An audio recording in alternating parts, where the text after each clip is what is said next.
Good afternoon. My name is Gracie Ede, and I am a career coach in the Career and Student Success Center. Today, I'll be walking you through all the steps necessary to get you organized for our virtual career fair coming up this week. We're excited to launch this event and have students get the chance to collaborate with recruiters in a virtual capacity.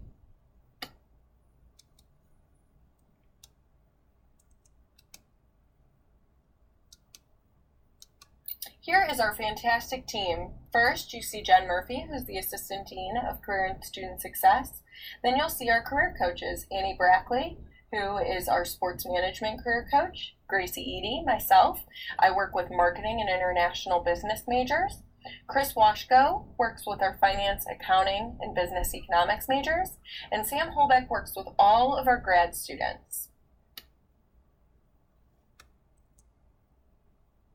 Today, we have a few goals that we wanted to set for you. We want you to understand the software that we're utilizing for our virtual career fair and what a virtual career fair is. We're going to go through some steps of how you can best prepare for this career fair. We're going to talk about making the most of our virtual experience. And then, of course, we're going to discuss following up after your virtual career fair conversations.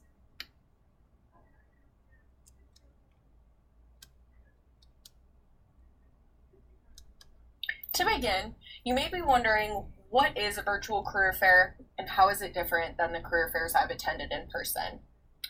One thing to note about the virtual career fair is that it really is just a digital version of what the in-person career fair was like. It's an opportunity to professionally network from the comfort of your room in a chat-based style platform.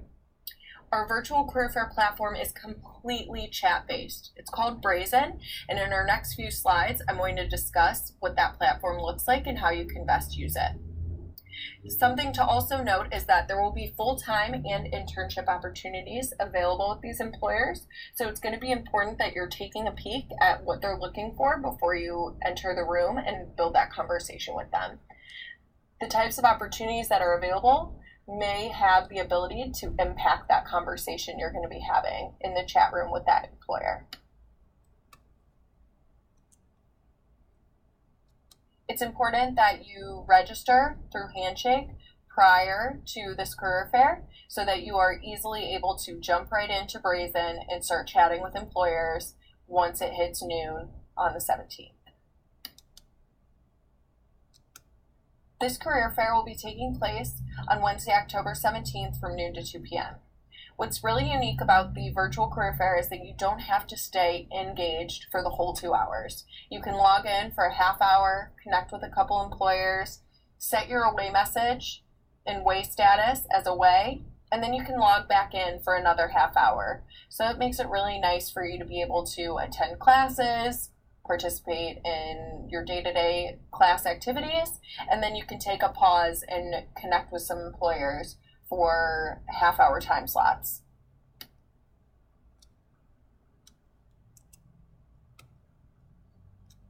When you sign up for the event through Handshake, you should be redirected to the Ohio Virtual Career Fair portal as seen in the screenshot in the slide. You're going to have to register for the fair, and it's important that you log in early, that you're testing the software. So if you register for the event today after this workshop, you're going to want to go ahead and log in and test to make sure that you are able to log into Brazen, and you should be using the same computer today when you do your test login as you will during the career fair. It's important that you not only log in and register an account through Brazen as well as the event. You have to register for both the platform, Brazen, and the account that you're going to be registering, as well as the event.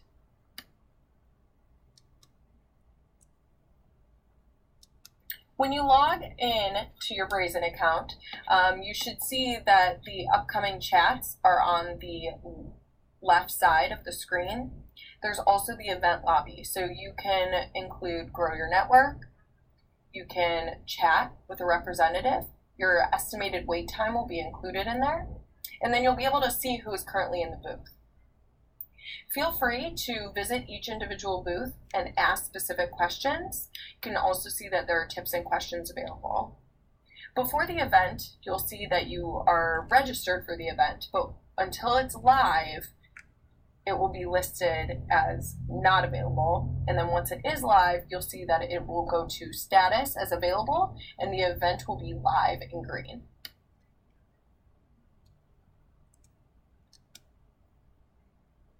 You can see once you're inside a booth that there is on the right side an opportunity for you to select chat in green, and that's where you can really start having a conversation with that recruiter. Think of this as a chat room, old school instant messenger, where you're actually sending messages and awaiting replies from the recruiter. What's really cool about the chat function is that not only will the employer be able to see the messages that you're sending them, you'll also be able to view your resume based on that chat room. So you can quickly return to the lobby in the upper right-hand corner if you're interested in, or you'll be able to see on the left side what other chats you have going on simultaneous.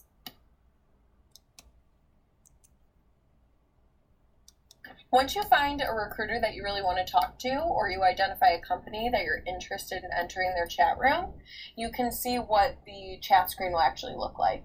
So it'll provide your personal profile, and it'll have a picture or a logo of who you're talking to. And in there, you would just include all the relevant information that you wanted them to know about you. So of course, we know they can already see your resume, but some things to start off with to get that conversation going are to introduce yourself and to identify, what positions you might be interested in applying to with that specific company. You can see that there is a time left timer in the right corner, and it's important to note that in this timer it will go downwards and say what time you have left. So it's important to consider that you have 10 minutes per chat room and that you want to make that strong impression in that time period. That's why it's so important to have those questions and introductions typed out in advance.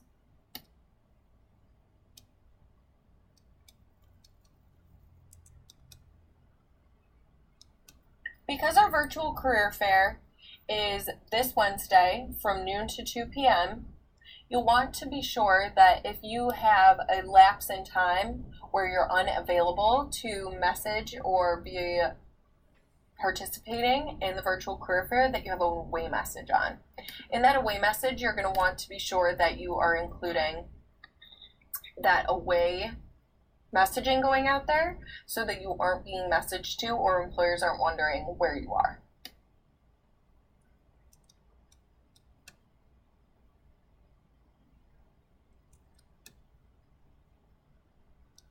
It's important that before every career fair, you're updating your resume to demonstrate the most competitive version of yourself, that you've done research of the companies, and that you have a really strong introduction or pitch. What's different about the virtual career fair is you're going to be typing everything and you're not going to be saying anything.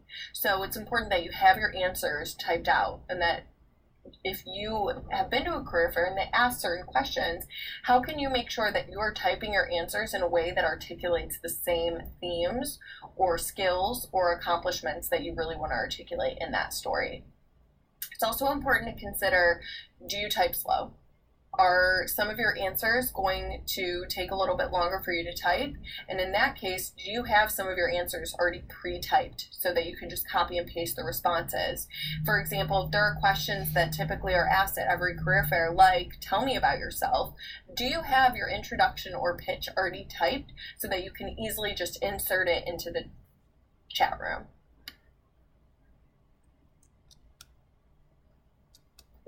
The one-page resume is always important, but it is especially important that your resume be one page because you want to make sure that the employer can view your resume while chatting with you instead of scrolling back and forth. If your resume right now is over a page long, it's really important that you hone it down and condense it to one page of the most important and relevant pieces of your career experiences and your professional experiences.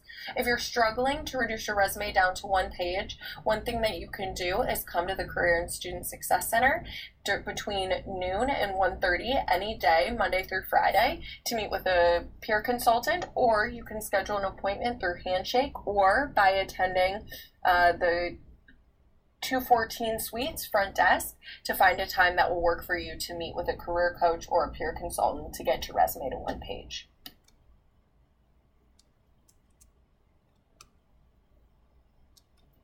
Some things to consider when getting your resume up to date is to definitely make sure that it's a concise one-page resume, that it's easily read between 11 and 12-point font, that you have your contact information, that you have clearly defined sections with your education and your experiences, and additional sections like volunteer or campus involvement to make sure that an employer can quickly review and overview your resume in a clean, concise, easy digestible fashion. It's important that your most up-to-date resume is the one that you are utilizing in this chat function, that your bullet points are detailed and descriptive, that if you have relevant coursework or have a cluster experience, that's included as well. And some other things to include aside from campus involvement and work experiences are internships, volunteering, or other relevant campus opportunities that you've had where you have leadership roles.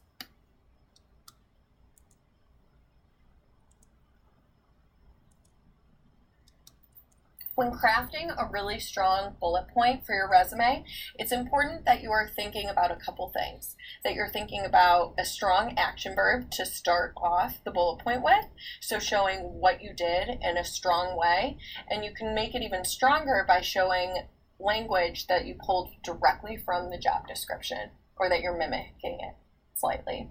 You want to quantify as much as you can, and you're going to be honing in on what you did, how you did it, who you benefited and why you benefited them, what you learned from it, and what accomplishments you've had. Ways to do that are by showing numbers and quantifying in frequency, that you are illustrating those accomplishments and those results, and that you're focusing on skills, techniques, knowledge, that you're including relevant technology, tools, or assessments, and that you are using those keywords or buzzwords from the industry.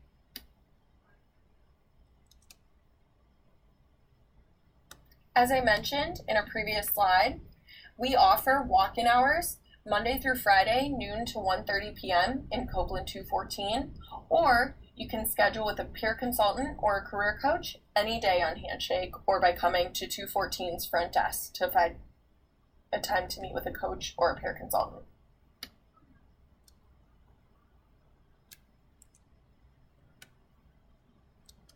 It's important that you're using Handshake, LinkedIn, and direct company websites to do some research before career fairs. It's important to not only know what jobs and positions they have available, but what you're potentially interested in of those opportunities that are available, and what kind of fit you are with those opportunities. Are you qualified? Will this be a good match for you? And will this be something that you're happy in to start your career? You also want to understand what the company is about. So reviewing recent news articles or press releases or different successes or accomplishments that the company's having. You should definitely have an idea about that. And then you should also have an idea of what information you still are gathering. This will help build questions for you to ask the recruiters and during your chats.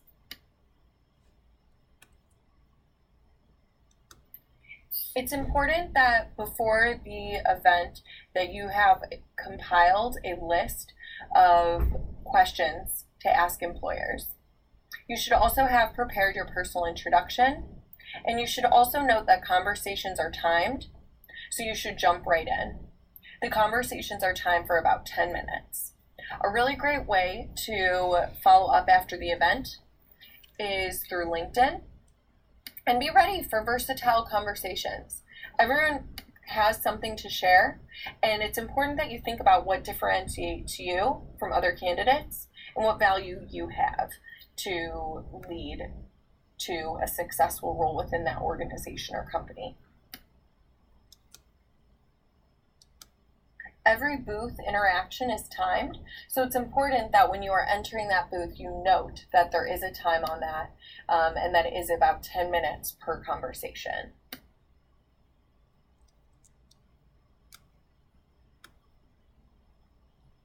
We know that an elevator pitch is really your first introduction to whoever you're talking to. We know that it should encompass your name, your major, and potentially some experiences you've had both professionally or academically. This can also be where you filter in your connection to that company or a specific industry that that company is in and why you're interested in that company. Whether you are referencing back an experience that could relate to the opportunity that you're currently interested in, or you're highlighting a key professional accomplishment that's slightly relevant to what you're interested in, this is a great way for you to highlight some accomplishments and some areas of interest so the company can better understand who you are and what you can offer them as a potential candidate.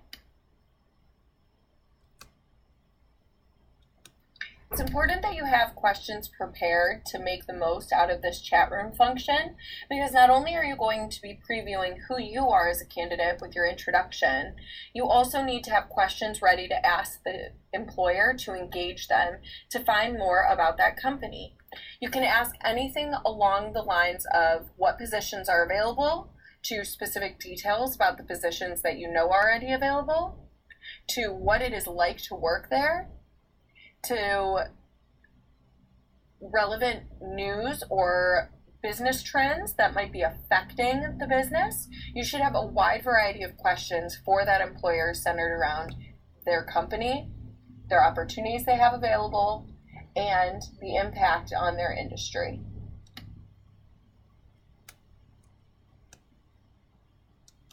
Unlike a traditional career fair, dressing for success may be different for you. Because you're going to be in a chat room, some students like the idea of if I look good, I feel good, and if I feel good, I'm confident. So I do still have some students who will dress up regardless of whether they are in an in-person career fair or in a chat virtual career fair. This is definitely up to you, but I think there is something to be said about wearing something professional and feeling professional. It's kind of like a costume or a uniform in that way. So that's definitely your preference, but I still want you to think about how you verbalize your pitch and how you can quickly summarize it and type it and maybe have it organized for you so that you already have it typed and you can just copy it in. Don't wait for the employer to type to you. You can start with an instant hello or good afternoon, thank you for coming today, or thank you for participating in this unique recruiting event with Ohio University. And then you can dive into your pitch. So don't just wait for them to type to you. You can be proactive for this. It's important that you answer all questions, and when you're typing your responses, there may be a delay. Regardless, it's important that you don't leave any questions unanswered. It's important that you ask for contact information to follow up. Because you're chatting with this person, you may not necessarily have their email. So it's important that before the end of the conversation, you ask for their contact information so that you can follow up, whether that be on LinkedIn or that you get their email address. It's also important that you have your list of questions ready to go. So I would suggest organizing your questions into industry related, company related, department related, and recruiter related. If you know who's going to be interviewing or recruiting for that company, it's important that you do a little bit of research on them on LinkedIn prior to that event. Of course, you want to make sure that you're in a quiet and distraction-free area, that when you're typing, you're not typing huge paragraphs, that you're typing 1 to 2 lines at a time, that if you have an updated LinkedIn profile, that you share with them that most current URL so they can review that as well, that you're proactive about joining booths, and that you're keeping eye on time. Again, to maximize your time and to maximize your fingers and making sure that you're not getting too distracted by needing to be quick in responses, it's good to have your stories prepared and typed out, that you have your common question responses typed out in advance, that you are completely answering questions and you're staying on topic, that you are spacing out your responses so that you are not making the recruiter wait too long by typing out full paragraphs. You can respond with 1 or 2 lines each. and that you're asking for clarification if you're unsure. It's really important that you're clarifying and making sure you're answering each question adequately to make sure that a recruiter is getting every piece of information they need from you to make their decisions.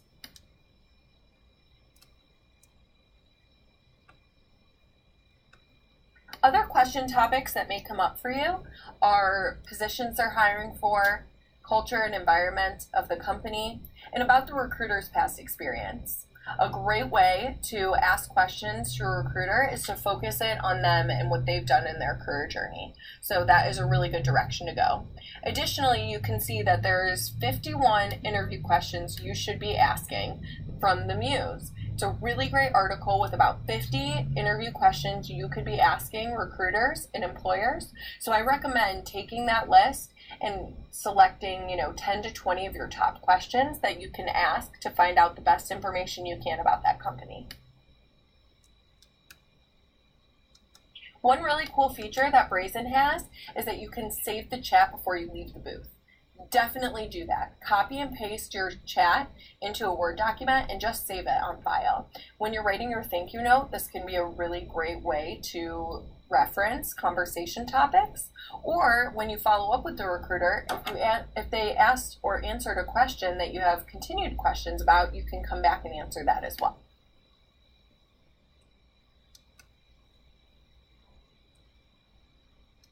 Just as you would follow up after any in-person career fair, it's also really important that you follow up after a virtual career fair.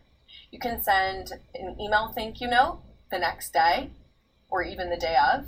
You can share an updated version of your resume if you didn't already, or if they suggested some changes that you make on your resume, they may have some, and you can include those updates on there.